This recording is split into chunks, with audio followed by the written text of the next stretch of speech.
Mapug sa application para sa Digital TIN ID nagapadayon sa Bureau of Internal Revenue. Importansya sinigin patpat sa ahensya. Nakatutok, Zen Kilantang Sasa.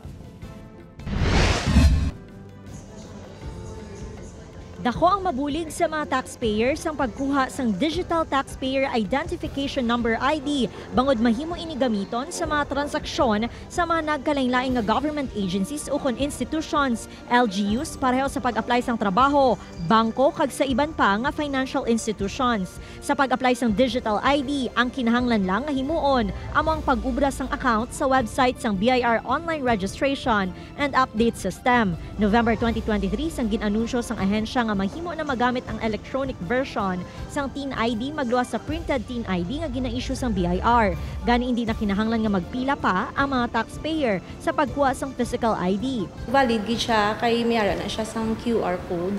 So bisan diin nga offices pwede na siya matransact kay i-scan na nila ang QR code para ma-determine if ano siya ang authentic giman siya bala or issued giman siya sa system kay ma-appear na siya dayon ang ngalan sa ina nga portal.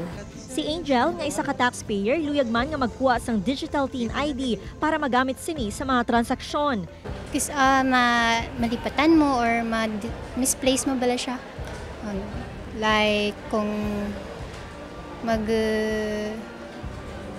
magsakay ka sa jeep or gadali ka, mabili mo sa balay mo. Sunod sa BIR, libre kag wala ginabaligya ang digital TIN ID.